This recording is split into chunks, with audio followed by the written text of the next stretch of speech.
আমা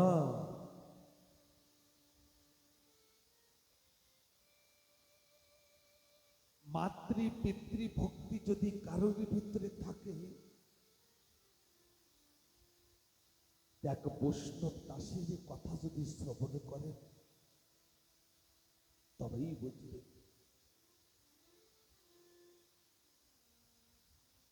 আরে এদিকে যশোমন্ত মা অন্নপূর্ণা দেবী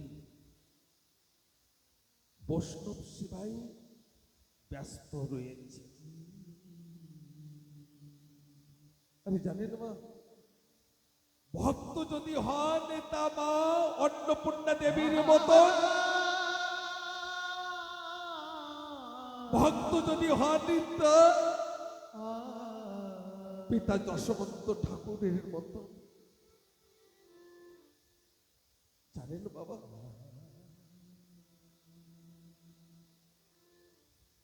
বৈষ্ণব দাস 4 বছরের সন্তান শিশু।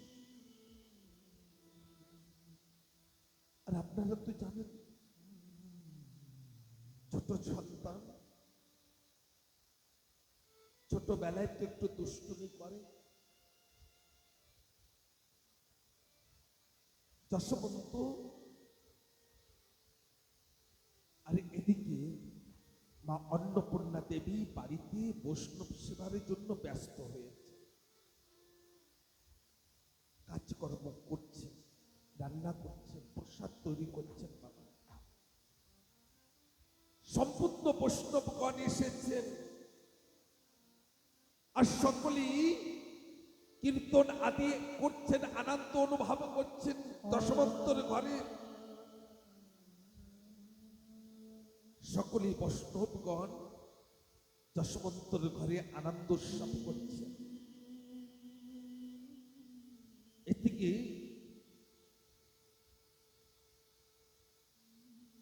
চতুর্থ বছরের সন্তান যশোমন্তর সন্তান বৈষ্ণব দাস,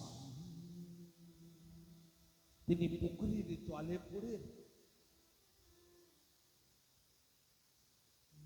শরীর ছেড়ে দিয়েছেন, মারা গিয়েছেন।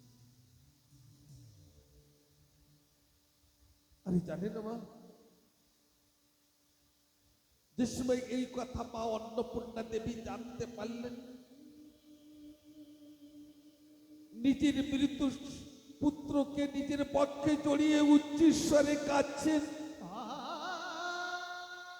হে বৈষ্ণব দাস। এমন সময় যশোমন্ত ঠাকুর তিনি বলছেন, চুপ করো, বিলকুল কান্না করবে না। আমার ঘরে বৈষ্ণব এসেছে, বৈষ্ণবের প্রসাদে বিঘ্ন ঘটবে, আমার বৈষ্ণব সেবা সবে এলোমেলো হয়ে যাবে। তুমি কথা চুপ করো, কাটবে না, চোখের থেকে যেন অশ্রু না ঝরে। আর মা অন্নপূর্ণা দেবী যশোমন্ত ঠাকুর সকলে বৈষ্ণবদের প্রসাদ পাবিয়ে দিয়েছে। সকলে আনন্দ সহিত প্রসাদ পাচ্ছে। প্রসাদ পেয়ে সকলে এক জায়গায় বিরাজমান হয়ে বিশ্রাম করছেন। এমন সময় একজন বৈষ্ণব বলছেন, ধন্য যশোমন্ত, তোমার মনুষ্য জন্মে ধন্য। যার পুত্র মৃত্যু হয়ে যায়, হে বৈষ্ণবগণ, আজকে যশোমন্তর 4 বছরের পুত্র বৈষ্ণব দাস ওই পুকুরের জলে পড়ে শরীর ছেড়ে দিয়েছে। আরে এই কথা শ্রবণে করে সমস্ত বৈষ্ণবগণের সকলেই ঠাকুরকে ডেকে বলছেন, ঠাকুর, হে গোবিন্দ, যদি ভক্ত যদি দেখেন, এমন ভক্ত না জগতে এসেছে, না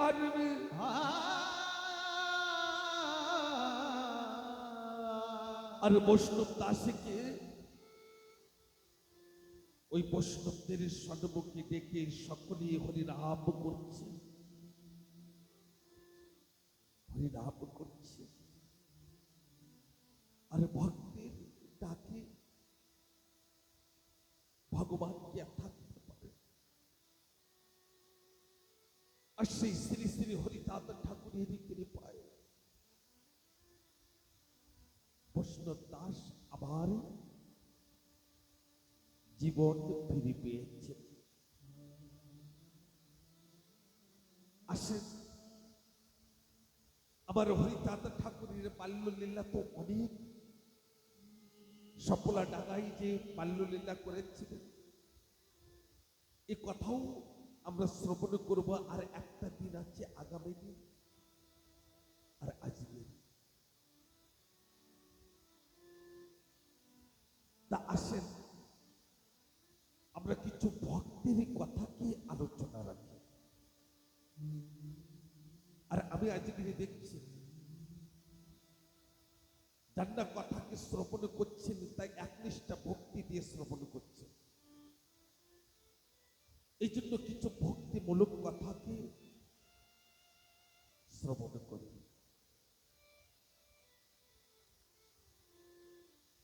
জানেন বাবা, জগতে অনেকের জীবনে দরিদ্রতা থাকে,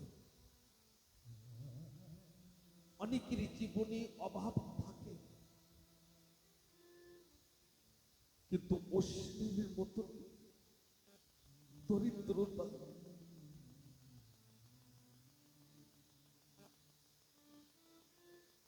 না কারোর বাড়িতে আছে, আর না আজ পর্যন্ত কারোর বাড়িতে ছিল। অশ্বিনীর সকল সময় হরিবোল হরিবোল বলে কান্না করতেন, অশ্রু ঝরত। মা, আমরা তো জীবনে অনেক বস্তুর জন্য কান্না করেছি। আমার কাছে টাকা নাই, আমার কাছে কাপড় নাই, আমার কাছে চপ্পল নাই, জুতো নাই, কানের তা নাই, নাকের তা নাই, ঘর নাই, দরজা নাই, সন্তান নাই, অনেক কিছু কান্না করেছি এই সাংসারিক বস্তুর জন্য। কিন্তু অশ্বিনী সকল সময় কাঁদতেন, হরিবল বলে কাঁদতেন, হরিবল হরিবল বলে কান্না করতেন। বাবা,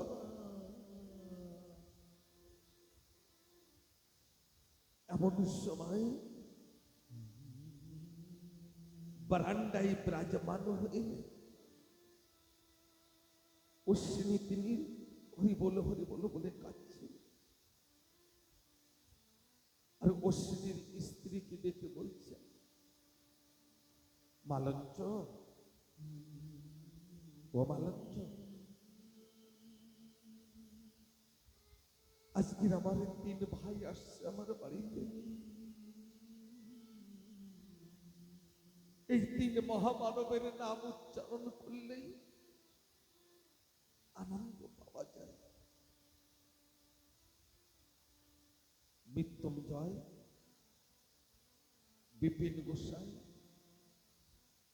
আর গোপাল সাধু, আমার 3 ভাই আসছে।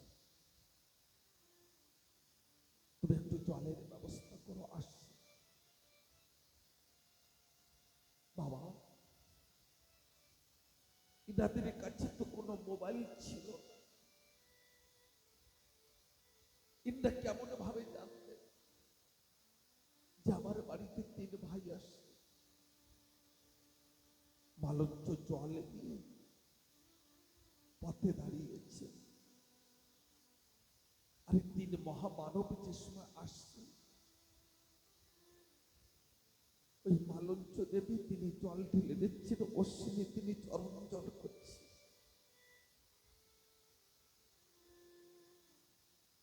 আর ওনাদের ঘরের ভিতরে বিশ্রামের স্থান দিয়েছে। এমন সময় মালঞ্চ দেবী তিনি কাঁদছেন বসে বসে, যে বাড়িতে বাড়ান্ত আছে, এক মুষ্ট অন্ন নাই, কিন্তু আমার এই তিন ভাই এসেছেন, ভাইকে সেবা কেমন ভাবে করাবো? আমার কাছে, আমার ঘরে তো বাড়ান্ত আছে। এমন সময় অশ্বিনী তিনি বলছেন,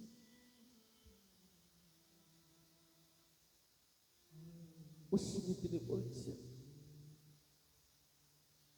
মালঞ্চ ধামা দাও, আমি নগরে ভিক্ষা করে আসি। আরে ধামা নিয়ে অশ্বিনী তিনি নগরে ভিক্ষায় গিয়েছে। আর সকলের দরজায় গিয়ে বলছেন, আমার তিন ভাই এসেছে, তিন ভাইকে সেবা করাতে হবে, কিছু ভিক্ষা দাও। কিন্তু বাবা, কোন নগরবাসী ভিক্ষা দেন না।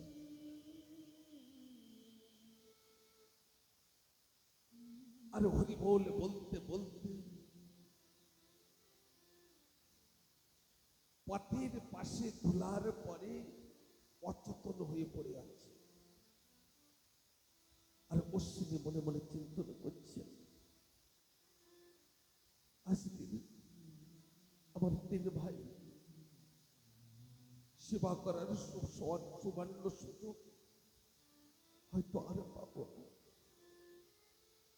আমার ভক্তের অধীনে ভগবান, ভগবান স্বয়ং ওই ধামাতে করে চাল নিয়ে নিচে নেমে এসেছে। একটি মুসলমানের স্ত্রীর বেশ ধারণ করে অশ্বিনীকে ডেকে বলছেন, ও ভাই, ভাই তুমি এখানে কেন পড়ে আছো? অশ্বিনী চেতন হয়ে দেখেন একজন মুসলমানের স্ত্রী। বলছেন, আমার তিন ভাই এসেছে, আমি নগরে ভিক্ষা গিয়েছি, কেউ আমাকে ভিক্ষা দেন না। তা ঠাকুরই তিনি মুসলমানের স্ত্রীর রূপ ধারণ করে বলছে, আমার ধামাই কিছু চাই আছে, ডাল আছে, এর থেকে তুমি কিছু দাও। আর মুসলমান স্ত্রীও বলেছিলেন যে আমি এখানেই থাকি, কিছু দূর আগে। এ ঠাকুর ভক্তগণ, আর ওই চাইল ডাল নিয়ে অশ্বিনী বাড়িতে এসে প্রসাদ তৈরি করে ওই তিন ভাই প্রসাদ পেয়েছে। আমার হাসলে হবে না, এদিকে ধ্যান দেন। গোপাল সাধু বুঝতে পেরেছে, জানতে পেরেছে যে অশ্বিনীর জীবনে অত্যন্ত দরিদ্রতা। গোপাল সাধু তিনি অশ্বিনীকে ডেকে বলছেন, ভাই আমরা তিন ভাই তো যাচ্ছি ওরা খাতে, তবুও যাবে? অশ্বিনী বলছেন, ভাগ্য আমার, আমি যদি আমার তিন ভাইয়ের সঙ্গে যদি ওরা খাতে যেতে পারি, তা আমার মানুষকে জন্মে সফল হয়ে যাবে। আর অশ্বিনী তিনি কি করেছে, ওই তিন ভাইয়ের সঙ্গে ওরা খাতে এসেছে। আরে এসে কি করেছে, অশ্বিনী কখনো গুরুচাঁদ ঠাকুরের চরণকে স্পর্শ করতেন না, অনেক দূর থেকে ষষ্ঠাঙ্গে প্রণাম করতেন। আর অশ্বিনী কি করছে, ওই ওরাখান্দি মন্দিরের আশপাশে দিয়ে যত ফুল গাছ আছে না, ওই ফুল গাছের ঘাস, ফুল গাছের গোড়া কে খুঁচে খুঁচে দিচ্ছে। আর হরি হরি বলে বলে কাঁদছে। আর গুরুচাঁদ ঠাকুরের সম্মুখে অনেক ভক্ত বিরাজমান হয়েছে। তার ভিতরে গোপাল সাধু তিনি চুপ করে বসে আছেন। গুরুচাঁদ ঠাকুরের তিনি মৃদুল হাসি দিয়ে বলছেন, গোপাল তুই এমন ভাবে বসে আছিস কেন? গোপাল দুই হাতে জোর করে বলছেন, ঠাকুর আপনি তো অনন্ত কোটি ব্রহ্মাণ্ডের মালিক, আপনি তো সব কিছু জানেন, কিন্তু আমরা তিন ভাই যে সময় পথের দিকে আসার সময় আমরা ওই অশ্বিনীর বাড়িতে গিয়েছিলাম। ঠাকুর অশ্বিনী অনেক গরিব, ওর জীবনের খুব দরিদ্র।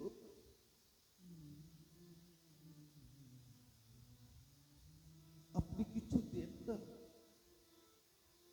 যাতে অশ্বিনীর জীবনে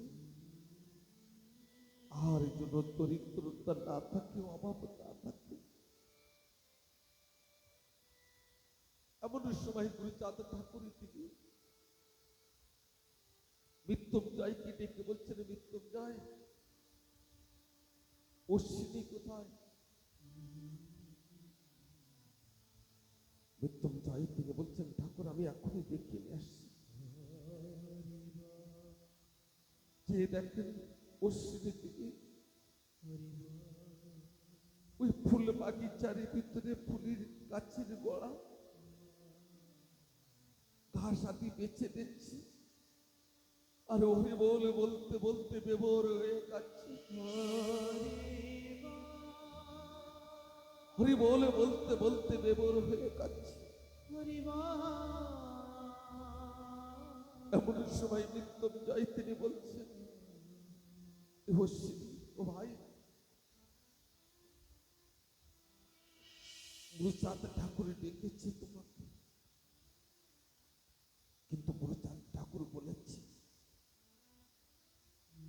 অশ্বিনী আজকে আমার কাছে যা যাবে আমি দেব। গুরুচাঁদ ঠাকুর মনে মনে কি বলেছে জানেন? অশ্বিনী যদি আজকের স্বর্গের সিংহাসন চাই আমি অশ্বিনীকে দেব।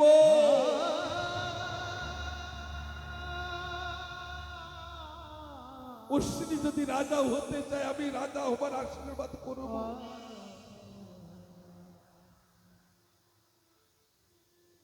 আরে মৃত্যুঞ্জয় তিনি অনেক বোঝাচ্ছেন, অশ্বিনী ও ভাই তুমি অনেক কিছু চেয়ে নেবে। আজকে ঠাকুর দিতে চেয়েছেন না, অনেক কিছু চেয়ে নেবে। অশ্বিনী কি বলছেন জানেন? আজকে আমাদের ঠাকুর আমাকে কিছু দেবে, তা আজকে কিন্তু সেই আমার সুবর্ণ সুযোগ এসেছে জীবনে। আমি ঠাকুরের কাছে কিছু চেয়ে নেবার সুবর্ণ সুযোগ আমি আজকের পেয়েছি। মৃত্যুঞ্জয় অনেক কিছু বোঝাচ্ছেন, তুমি অনেক কিছু চেয়ে নেবে ঠাকুরের কাছে, অনেক কিছু চেয়ে নেবে। অশ্বিনী গুরুচাঁদ ঠাকুরের সম্মুখে সাষ্টাঙ্গ প্রণাম করে অশ্বিনী তিনি দুই হাতে জোর করে বলছেন, ঠাকুর আমাকে ডেকেছেন। গুরুচাঁদ ঠাকুর বলছেন, হ্যাঁ অশ্বিনী, এই গোপাল বলছে তোর জীবনে নাকি অত্যন্ত দরিদ্রতা, অভাব, কষ্ট, দুঃখ।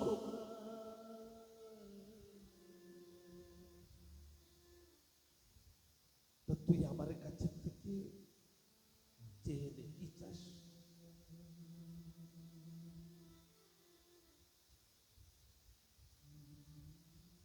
অশ্বিনী তিনি দুই হাতে জোর করে বলছে, ঠাকুর আপনার কৃপায় আমার কিছুতে অভাব নাই। আমি যদি ধামা নিয়ে যদি নগরে ভিক্ষায় যাই, কেউ না কেউ আমাকে ধামায় 2 মুঠ অন্ন দিয়ে দেবে। তো যদি দিতে চান ঠাকুর, তো আপনার এই সন্তানের দিন। আমি যে ধামা নিয়ে নগরে ভিক্ষায় যাই, আমাকে কেউ যেন ভিক্ষা না দেন, আমাকে যেন কেউ ভিক্ষা না দেন। যদি দেন দিয়ে আশীর্বাদ আমাকে দেন, কেউ যেন আমাকে নগরে ভিক্ষায় ভিক্ষা না দেন। বাবা, আমরা কেমন ভক্ত আর অশ্বিনী কেমন ভক্ত, ঠাকুরের কাছে যাচ্ছে আর কি চেয়ে নিয়েছে, যে আমাকে যেন কেউ ভিক্ষা না দেয়।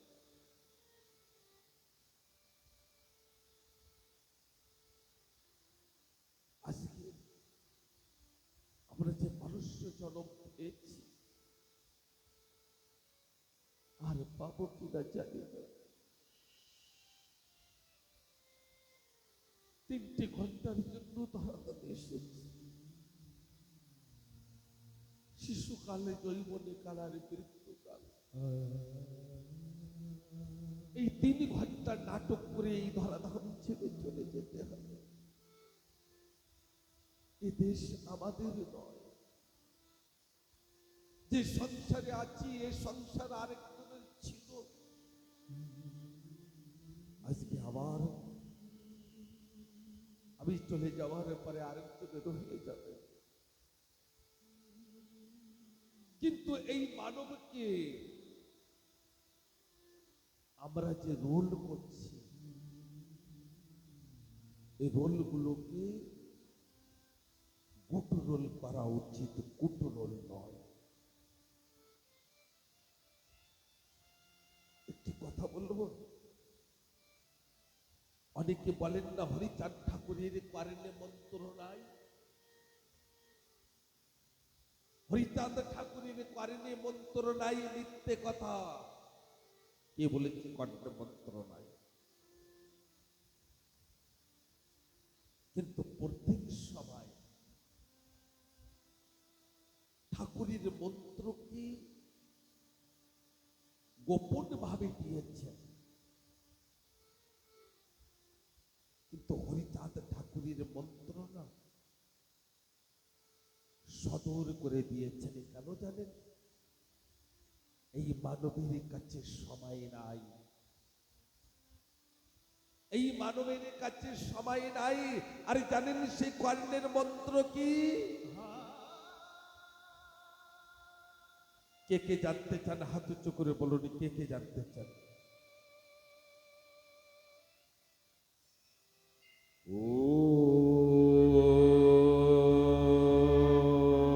ওম শান্তি হরি,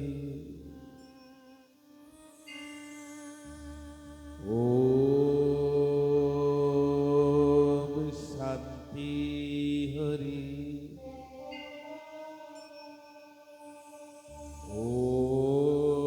ওম শান্তি হরি।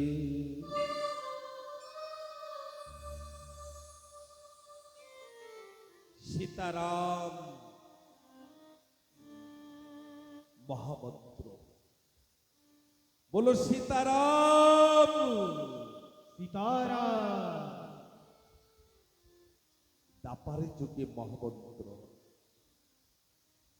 বলো রাধের শ্যাম।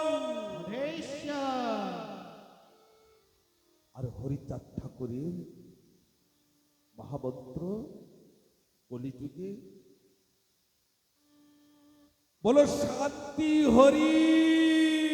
শান্তি হরি। শান্তি মানে প্রেমময়ী রাধারানী, শান্তি মানে সীতা, শান্তি মানে আমার ঠাকুরের শক্তিকেই শান্তি বলেছেন, রাধা বলেছেন, সীতা বলেছেন।